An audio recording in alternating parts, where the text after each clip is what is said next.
Présentation ce samedi 14 janvier 2026 du nouvel ouvrage Le parcours du combattant de l'écrivain Christ Béni Bungukolo aux élèves de l'école privée Joseph Perfection Éducation, une école située à Ngoyo-la-Plaine, arrondissement numéro 6 Ngoyo. Le nouvel ouvrage de Christ Béni a été mis en scène et bien accueilli. C'est cette marque d'hommage, d'accueil que les apprenants de Joseph Perfection Éducation ont réservé à leur hôte de marque, Christ Béni Bungukolo, inspecteur des impôts, écrivain de renom, lequel est à son 3e livre. Ils ont vraiment été conscientisés par monsieur l'écrivain et comptent intérioriser le message clé que véhicule le parcours du combattant. Voici leurs impressions. Ce qui a marqué mon attention, c'est qu'il a passé beaucoup des épreuves qui allaient le désespérer, mais il n'a pas baissé les bras. Il était là à combattre contre ces épreuves. Il a cru en Dieu et il a su que seul Dieu qui peut le soutenir dans ces moments difficiles. Il n'a pas cru aux choses bizarres comme les fétiches, il a juste cru à Dieu. Ce qui m'a intéressé, c'est que durant toute sa vie, durant toute sa jeunesse, il a dû passer plusieurs épreuves, plusieurs difficultés, mais il a tenu bon, il a passé ses épreuves tout en croyant à ses croyances. Il a été ferme en sa foi. Il a passé ses épreuves et aujourd'hui, il est devenu ce qu'il est avec sa famille. Aujourd'hui, on a eu à participer à une journée culturelle merveilleuse en présence de l'écrivain Christ Béni Bungukolo. Et ça a été une éducation forte pour nous parce que plusieurs d'entre nous, nous n'avons pas cette mentalité-là de garder espoir. Et il nous a dit qu'aussi, il faut bien choisir ses amis. Donc, nous devons savoir choisir et connaître avec qui nous marchons pour avancer mieux lorsque nous allons grandir. En tout cas, son histoire m'a beaucoup parlé. Il m'a beaucoup appris. Maintenant, je sais que les épreuves qu'on traverse, c'est pas forcément pour nous qu'on abandonne en fait. C'est au contraire pour nous pousser à aller de l'avant.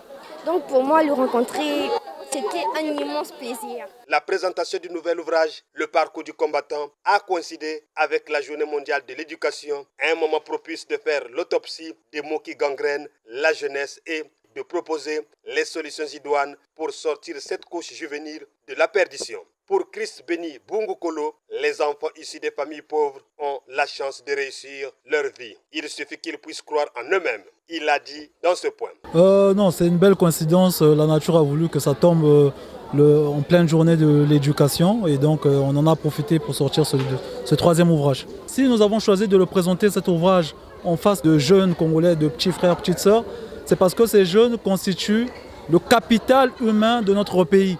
Et si on ne prend pas le temps de les inculquer certaines valeurs, eh bien on va rater les cadres de demain. Nelson Mandela disait « L'éducation est l'arme la plus puissante pour changer le monde ». Et si nous avons voulu présenter cet ouvrage devant des jeunes, c'est pour contribuer, participer à leur éducation, en essayant d'apporter la petite expérience que nous avons eue afin qu'ils ne commettent pas les mêmes erreurs. Le parcours d'un combattant, c'est un ouvrage de 111 pages. C'est une œuvre autobiographique qui relate la vie d'un jeune homme, d'un jeune Congolais que je suis, depuis son enfance, sa carrière professionnelle. D'ailleurs, je n'ai pas fini. Qui sait, dans le livre, je dis peut-être que le soldat deviendra général un jour. Et il y a le volet entrepreneurial qui est également évoqué. Ça parle de résilience, ça parle de développement personnel, de combativité face aux différents obstacles que l'on peut rencontrer dans la vie. Et de se dire qu'il ne faut jamais lâcher. Peu importe d'où on vient, peu importe, parce qu'on a ces stéréotypes, on se dit, parce que je suis d'une famille démunie, parce que j'ai personne qui est au pouvoir, donc je ne peux pas réussir. Non, on peut réussir si on s'en donne les moyens, si on travaille dur, si on prie et que l'on y croit. C'est ça le parcours du combattant. Le présent ouvrage est vendu au prix de 10 000 francs pour permettre à tout le monde, à tout jeune de pouvoir s'approprier le livre. La vente est faite effectivement à la librairie Maison de la Presse, en face de la mairie centrale. En ligne, nous allons télécharger l'ouvrage afin qu'il soit disponible également pour ceux qui sont à l'étranger. Le message que je peux envoyer à chaque jeune, c'est de se dire qu'il faut toujours garder espoir. Peu importe les circonstances sociales, il faut croire en soi et se donner les moyens d'y arriver.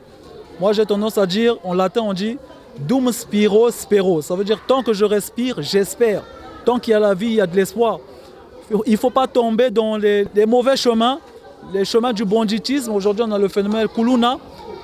On s'en prend beaucoup à l'État, on s'en prend beaucoup aux parents, mais il y a aussi les jeunes eux-mêmes qui doivent prendre les bonnes décisions pour leur avenir. C'est possible de réussir si on travaille et si on persévère. C'est ce message-là que je veux porter à travers cet ouvrage. Morel Semayoka, coordinateur du club des Amis du Livre, Arts et Sciences des écoles privées Joseph Perfection Éducation, a apprécié favorablement la descente de M. l'écrivain dans leur établissement. Aujourd'hui, le jour même qu'on célèbre la journée mondiale de l'éducation, nous recevons un écrivain qui vient pour encourager les élèves, encourager les enfants pour leur dire de ne pas baisser les bras, de continuer à rêver, de continuer à lire, de continuer à faire du bien. Nous sommes très contents de ce qu'il a partagé ici. Un livre très très encourageant parce que le titre déjà dit tout, Parcours du combattant. Moi je l'ai lu de début jusqu'à la fin. Je constate que celui qui a écrit le livre, c'est un patriote, c'est un panafricaniste. Déjà à l'intérieur, il lance un appel à tous les jeunes Congolais d'abord, en particulier, et puis à tous les jeunes africains et du monde en général. Parce qu'à l'intérieur, il nous parle de Martin Luther King, par exemple, c'est un Américain. Il nous parle de Cheikh Anta Diop, qui est sénégalais mais panafricaniste. Il nous parle de Simon Kimbangu. Il nous parle de tous ces grands qui ont commencé le combat de construire l'Afrique et à nous les jeunes de prendre à bras le corps le combat de la construction de nos pays. Il dit dans le livre que tu sois congolais, camerounais, ivoirien, sénégalais, peu importe, tu peux aller étudier à l'étranger, mais savoir que la construction de nos pays passera par nous. Bien avant la présentation du nouvel ouvrage, une allocution de bienvenue a été prononcée par l'un des responsables de Joseph Perfection Éducation. À travers ce troisième opus, Chris Béni Bungu Kolo compte mener une campagne de conscientisation, moralisation et d'invite à la jeunesse congolaise de croire en eux-mêmes. Il suffit donc de croire, faire et d'oser, car la vie appartient à ceux qui luttent. Le samedi 31 janvier 2026, le jeune écrivain sera encore en face d'un nouveau public.